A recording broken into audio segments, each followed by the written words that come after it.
To the incident reported on I-20, you had mentioned that it could have been a couple of things. Give us your thoughts on that.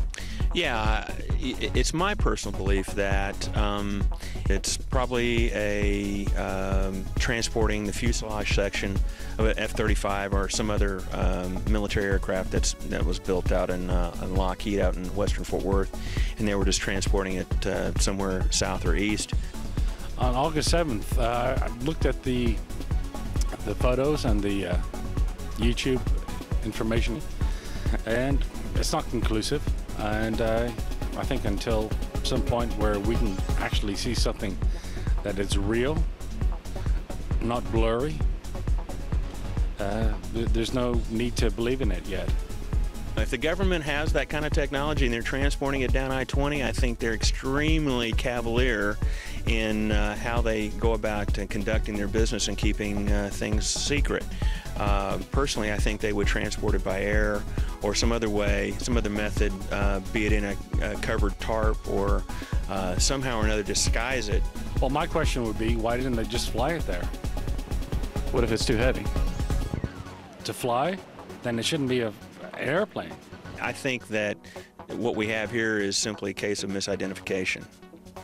Do we have witnesses reporting that this happened on I-20, or is it just the YouTube video? No, there are people that have said, you know, they've taken pictures of this, and obviously they're blurry, but have said, you know, what was that going down I-20?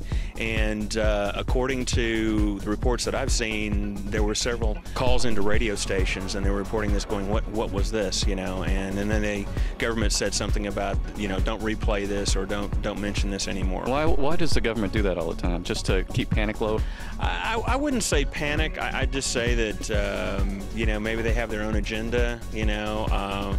Who knows in this case, if they are transporting, you know, semi-secret or military equipment across the United States, they probably don't want anybody tracking the patterns of that equipment. You know, that might get some intelligence out of that. Right, but you'd think that if it was a secret, they'd cover it, or if it was not a secret, they would have said, gave a press release or something, said, hey, this is what it was, you know, right? Right. Well, then you can go back that somebody maybe messed up. Maybe, you know, maybe they you know, forgot the cover, you know, maybe they did blow the assignment or whatever. And if that's the case, then then the folks down on I-20 have been witness to something that perhaps a lot of us would love to see but haven't seen yet.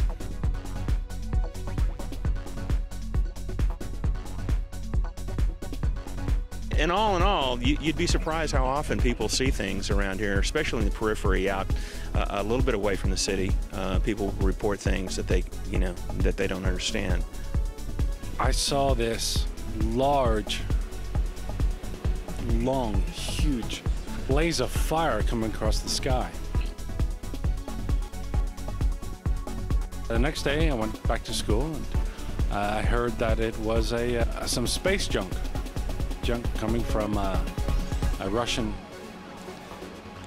rocket booster or a fuel cell. I would just say keep looking up. You know, the more people we have out there taking pictures or, you know, looking for these craft or just observing what's out in the natural world, I think can only help, you know, do what we need to get done. You know, the more often people report this, the more it's going to add to the database, the more we're going to be able to understand it. I thought, you know, when I first started this search back some 40-odd years ago, I thought by now we would know. I thought by now the government would have come out and said, you know, this is what this is, and we are studying it, and we are attempting to understand it, or, you know, we created this technology, and this is what's going on. So understand that this could profoundly impact, you know, the human race as a whole if we ever found out what it is. If in fact we are getting visited, I mean, holy cow, you know, where's our place in the universe at that point, right? So.